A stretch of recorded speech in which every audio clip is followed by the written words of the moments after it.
nos acompanham. Sejam bem-vindos a mais um episódio da terceira temporada do IEScast, o podcast oficial do Instituto de Estudos de Saúde Suplementar. Eu sou Larissa Hack, assessora de comunicação do IES, e seguirei junto com vocês hoje no episódio de hoje, que é o primeiro de 2023. Depois de uma breve pausa durante as festividades de Natal e Ano Novo, estamos de volta com a terceira temporada. Então, gostaria de desejar a todos um feliz Ano Novo. E se você está chegando agora ao IEScast, nessa terceira temporada estamos focados em conteúdos conceituais, explicações didáticas e informações sobre a saúde suplementar. O nosso objetivo aqui é de instruir a audiência sobre temas diversos ligados a esse dinâmico e complexo setor. O tema do episódio de hoje é Perspectivas para a Saúde Suplementar em 2023. Temos conosco o Marcos Paulo Novaes Silva, superintendente executivo da Abrange, a Associação Brasileira de Planos de Saúde. Mas antes de começarmos nossa conversa, aproveito para fazer um pedido. Caso esteja nos acompanhando pelo YouTube, assine nosso canal, deixe seu like e ative as notificações. E se você estiver nos ouvindo pela sua plataforma de áudio favorita, siga nosso podcast. Assim, você ficará sabendo sempre quando um novo episódio for ao ar. Bom, dito isso, vamos ao nosso tema de hoje, a saúde suplementar em 2023. Marcos, seja bem-vindo ao IEScast e feliz 2023. Para começarmos, acho importante olharmos um pouco para 2022. Na sua opinião, quais foram os principais marcos no setor no ano passado?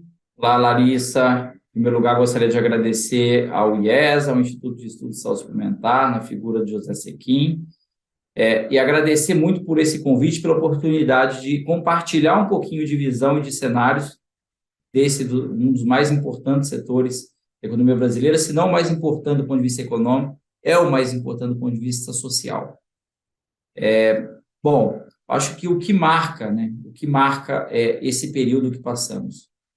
Até hoje, o que nos marca nos últimos 3 anos é basicamente um período de pandemia.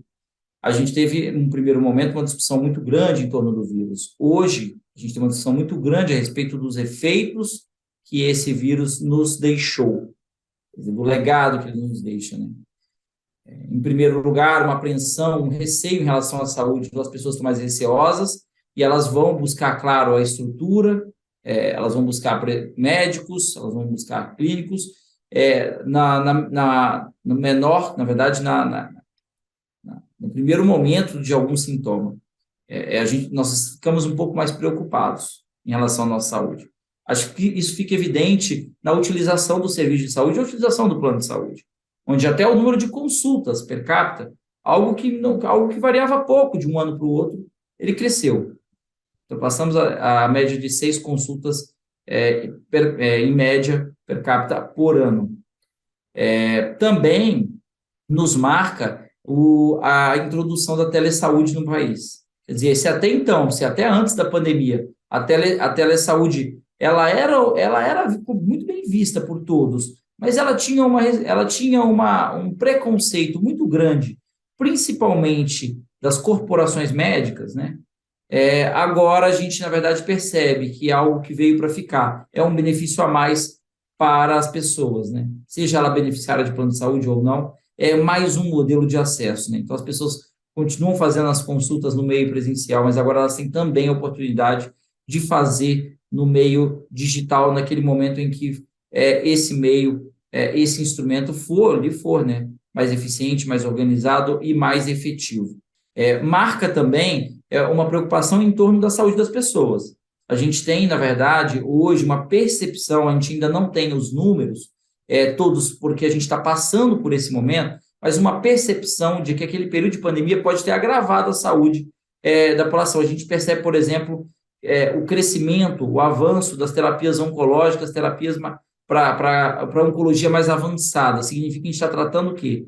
A gente está tratando cânceres mais avançados, talvez por conta da pandemia, né? O rastreamento acabou que com aquele movimento das pessoas se isolarem, o rastreamento não foi feito e a gente detecta a doença mais avançada, e isso é ruim para todos, né? Porque você entra num tratamento mais difícil, um tratamento muito mais complicado, e do ponto de vista de sistema, é um tratamento muito mais caro também.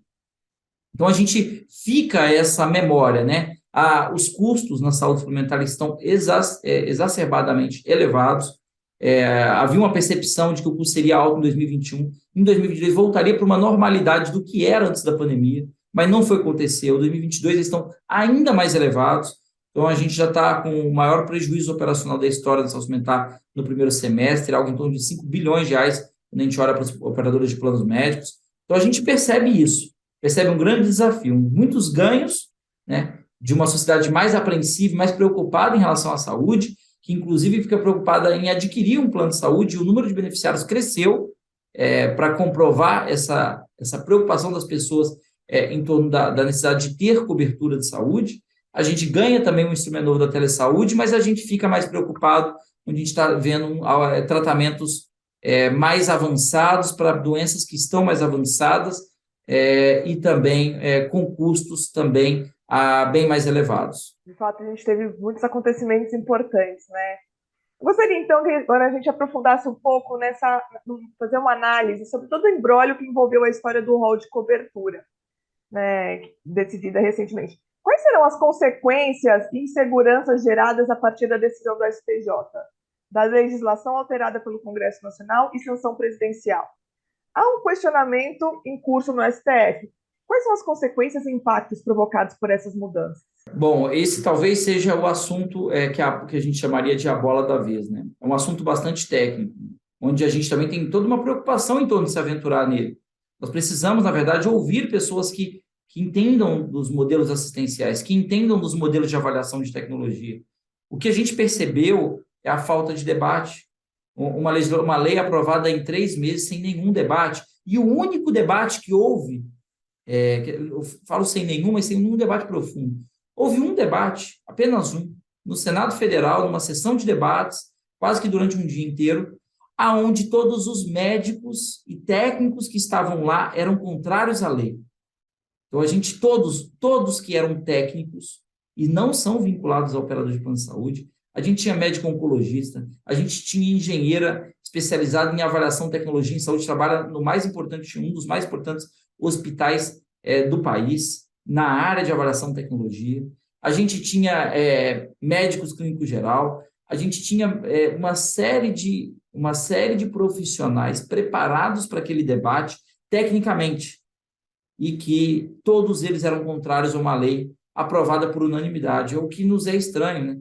Nós percebemos o quão faltou debate, faltou ouvir o técnico, faltou ouvir pessoas que entendem do assunto, porque não havia divergência entre os que entendem. Perceba, olha que loucura. A gente não é que havia 2 movimentos entre pessoas técnicas em torno de aprovação e não aprovação. Havia um movimento político, sem técnica, e que movimentado por eleições, inclusive, em torno da aprovação. E havia um movimento técnico, isento, não ligado à operadora, especialista em avaliação de tecnologia, contrários àquela legislação. É um debate bastante difícil. A gente na verdade, o STJ, né, o Superior Tribunal de Justiça, ele não debateu 3 meses, ele debateu por anos, discutiu por anos o tema. Qualquer decisão que saiu dali não saiu depois de um debate raso, e sim depois de um debate muito profundo. Diversos profissionais foram ouvidos. Só para você ter uma ideia, e eu gosto muito de citar esse exemplo, há 4 anos atrás, mais ou menos, o STJ tinha uma grande decisão também em torno do rol. Eram 2 procedimentos de coluna, enxerto ósseo, cifoplastia e vertebroplastia. Havia ali, na verdade, em discussão, um pedido médico pelo procedimento cifoplastia, que não está no rol. E a vertebroplastia é o procedimento indicado no rol e ele alcança para a mesma doença de coluna. A operadora, né, nesse caso, estava indicando, olha, eu dou a vertebroplastia, está no rol. A cifoplastia não foi incorporada ao rol. E havia aquela indicação, e esse imbróglio subiu até ao Superior Tribunal de Justiça, onde, por anos, eles debateram, ouviram muitos profissionais. Mas perceba a discussão do rol, quão importante ela é. Vertebroplastia, nós contratamos, inclusive, buscamos um dos melhores médicos ortopedistas do país. Ele é ligado à Academia Francesa, que é uma das principais do mundo. O Dr. Edmond Barras.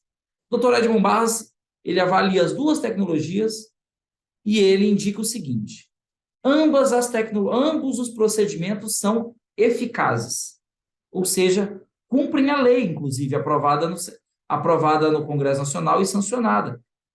Basta ser eficaz, que tem cobertura garantida, a cifoplastia é eficaz. Ela entrega o que promete.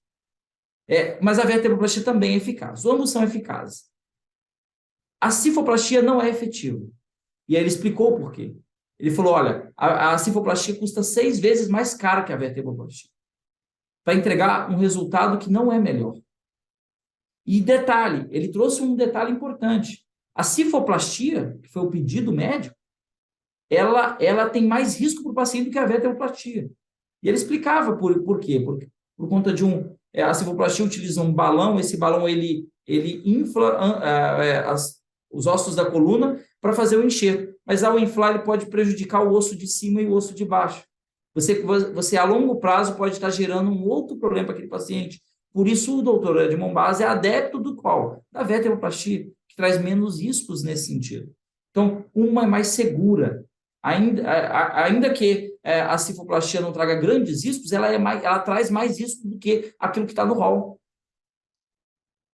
E a gente, na verdade, nesse debate todo, o STJ definiu que sim, deve ser observado o rol e a cobertura correta era de vertebroplastia.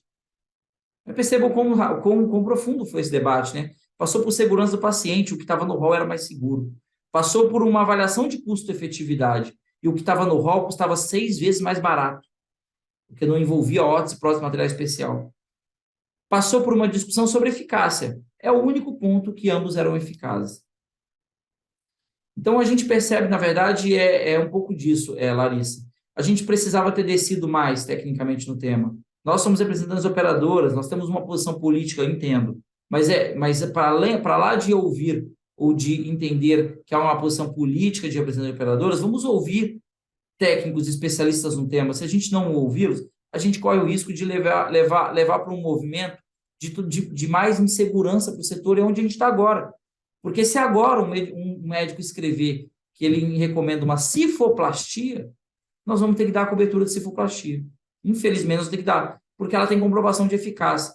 E nós vamos colocar o paciente numa cirurgia que é menos segura. Nós vamos trazer mais risco para ele. E, infelizmente, esse é o conjunto, é o pano de fundo que essa lei nos trouxe.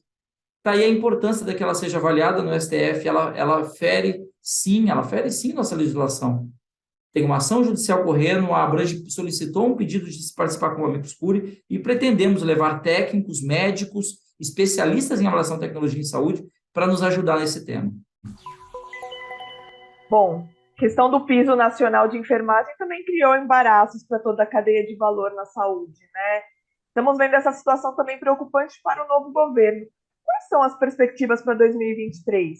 Bom, esse é um ponto importantíssimo, né? Quando a gente fala, por exemplo, de piso de enfermagem, a gente tem que lembrar, ainda que a gente não está falando de uma categoria, de um piso que afeta exatamente na cadeia, né, de saúde, esse sistema complexo da saúde, a operadora, a gente tem que lembrar que o enfermeiro é um dos profissionais, na verdade, que compõe ali a maior parte das pessoas que trabalham no setor de saúde.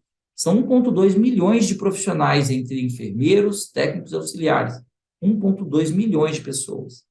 Mais ou menos metade disso no setor público, ou filantrópico, que atende ao setor público, e a outra metade no setor privado. Instituir um piso salarial não é uma tarefa tão simples e não deveria ser uma tarefa organizada pelo Estado.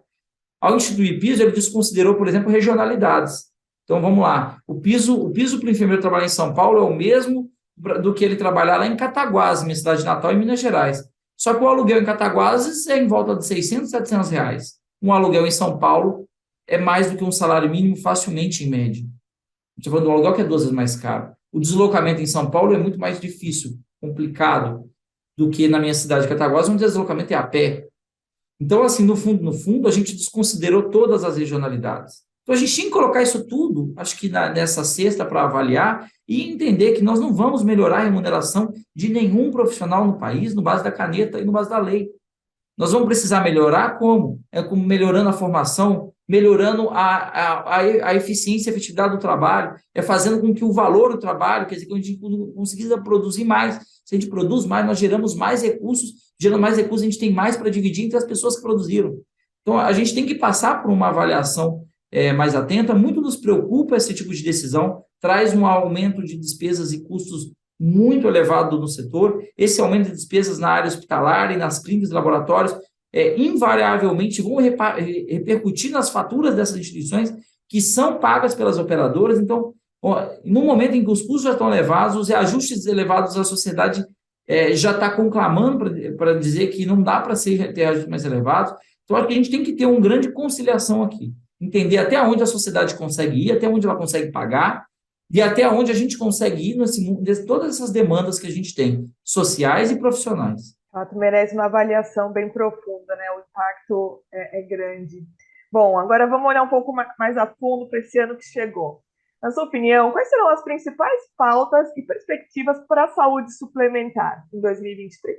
Bom, esse é interessante. Eu acho que o que a gente poderá ter em 2023, né? E fica aqui já fica aqui algumas perspectivas, né? Com base no que a gente já consegue observar hoje. Olha, as pessoas estão valorizando ainda mais o acesso à saúde. O modelo, e aí eu vou fazer esse elogio, fazer esse destaque, que na verdade, quando a gente fala plano de saúde, a gente está falando de um modelo de acesso. Poderiam existir vários outros. Está crescendo para caramba cartões de desconto. As pessoas estão pagando R$70, R$80 por mês para pagar uma consulta com desconto. Mas, de verdade, qual que é o melhor modelo que a sociedade criou? Não foram empresas que criaram o plano de saúde. Foi a sociedade, foram seres humanos organizados que resolveram criar esse tipo de modelo, que parece mais um condomínio. Qual que é o melhor modelo que consegue dar o acesso, de fato? Acesso a tratamentos que podem custar 1 milhão, 8 milhões de reais. Foram um plano de saúde. A lógica da gente, na verdade, ter um mutualismo, ter todos contribuindo para que aqueles que precisarem mais vão utilizar aquele recurso naquele ano. A gente não acumula dinheiro ao longo do tempo. Eu estou há 15 anos contribuindo. Por 15 anos você está contribuindo para ajudar, nos últimos 15 anos, pessoas que precisaram muito do serviço de saúde. E elas utilizaram esse recurso. E graças a ele, passaram por Covid, internações. Nós tivemos internações de Covid de R$700 mil, R$800 mil. Então, o que a gente vê pela frente? 2023, muita ansiedade por cobertura, demanda por cobertura de saúde.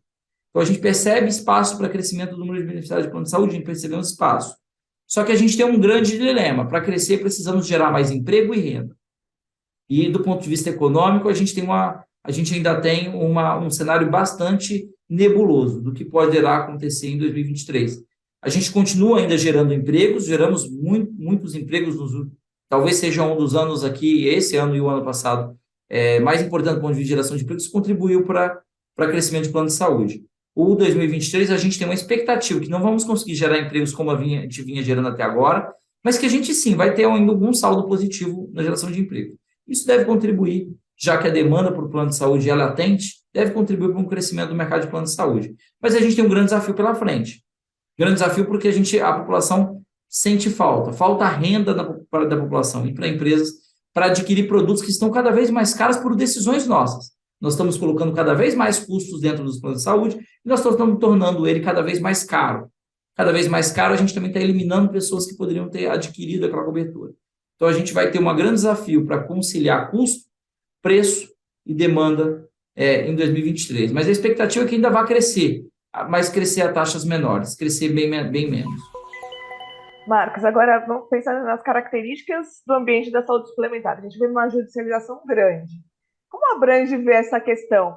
Ela tende a se manter, a aumentar, a reduzir? Se não houver uma definição sobre a Lei 14.454, uma definição sobre a sua legalidade ou não, a perspectiva maior é que a judicialização aumente, porque criou uma insegurança. O que deve ser coberto pelo operador não está claro mais.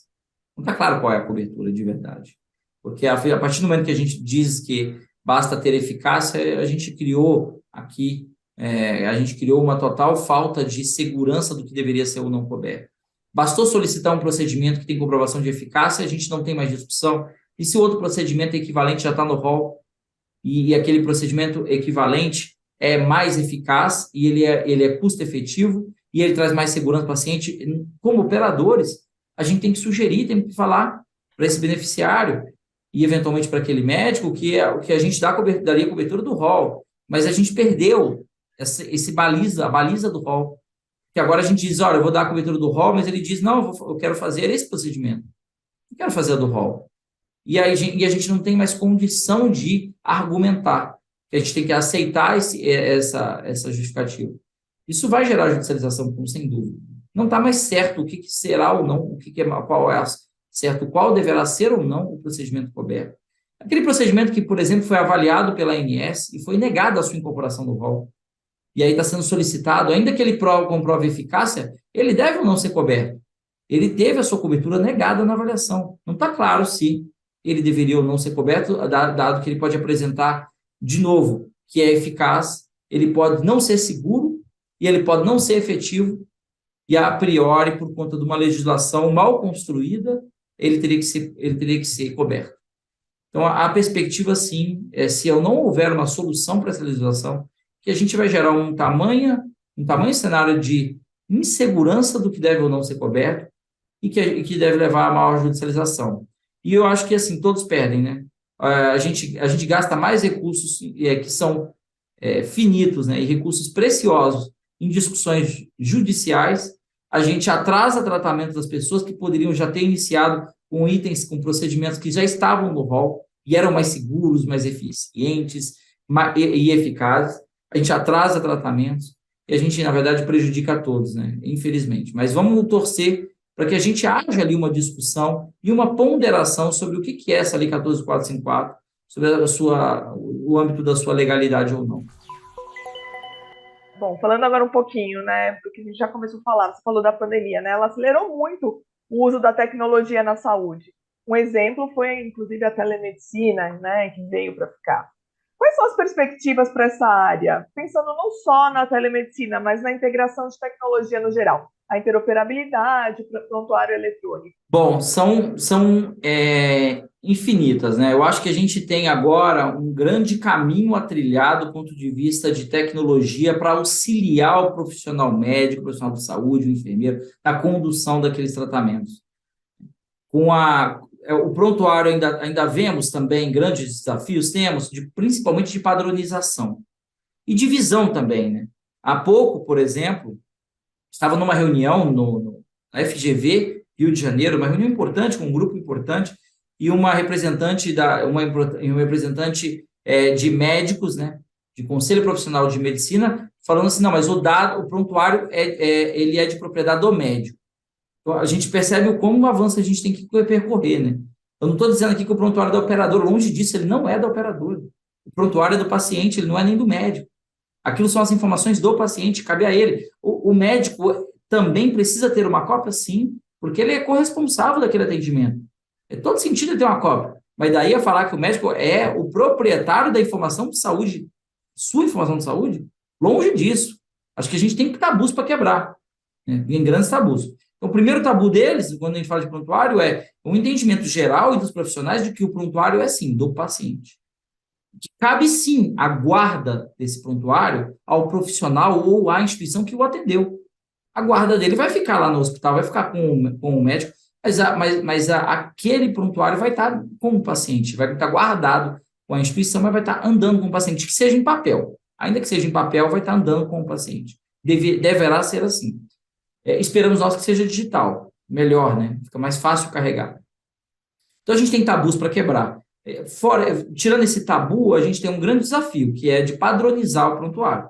Tem que ter um padrão comum, porque não dá para também falar, não, o prontuário do hospital X não conversa com o prontuário do hospital Y, mas aí, se eu fui atendido no hospital X e agora estou no Y, eu preciso que o hospital Y tenha acesso ao meu prontuário para ele continuar meu atendimento. Não adianta falar que os padrões são diferentes, eles têm que convergir. E talvez para isso, uma das coisas importantes seja que o governo talvez possa definir também um padrão para o sistema público. Quem sabe o sistema privado acabe adotando o mesmo padrão do sistema público para facilitar. Então, esse é um grande desafio também de padronização. Fora isso, a gente tem, na verdade, muitas possibilidades, né? conseguir acompanhar um paciente ao longo da vida, conseguir acompanhar o histórico dele, conseguir encaminhar um atendimento mais rápido, né? Você entra na urgência do hospital, se ele facilmente tiver acesso ao seu prontuário, ao invés de chegar lá e você está tomando uma medicação X, tem observação Y, talvez você já vá para um tratamento específico, porque ele conhece o histórico, sabe qual é o seu problema de saúde. Então, a gente tem infinitas possibilidades para ajudar na condução dos tratamentos e talvez a gente vai entregar ali, não talvez, mas com certeza a gente vai entregar a melhor saúde para o paciente e mais eficiente. Nós vamos evitar a utilização de recursos desnecessários. Então, essa é a grande perspectiva quando a gente fala de prontuário eletrônico. Telesaúde ajuda muito nisso também, porque nos ajuda a acompanhar o paciente real time, né? Ainda que você esteja de férias em um lugar distante, você consegue sim fazer o seu atendimento e fazer um acompanhamento médico, ainda que você não tenha aquele profissional ali naquela cidade. Isso é formidável, né? Bom, Marcos, nosso tempo é curto, por isso eu convido a você a continuar conosco em mais um episódio. Vamos continuar conversando sobre as perspectivas para 2023, neste complexo e dinâmico setor que é a saúde suplementar. Muito obrigada. Será um enorme prazer continuar com vocês em um novo episódio. Novamente agradeço a oportunidade, Larissa, e a todos do IES, do Instituto de Estudos de Saúde Suplementar. Bom, estamos caminhando para o final de mais um episódio do IEScast. Lembro a todos que o nosso podcast tem novos episódios todas as terças e sextas-feiras e pode ser acompanhado na sua plataforma de áudio preferida e também no YouTube do IES. Muito obrigada e convido a todos que estão nos ouvindo a seguirem com a gente no próximo episódio, em que continuaremos falando sobre as perspectivas para a saúde suplementar em 2023. Ficamos por aqui e até o próximo episódio.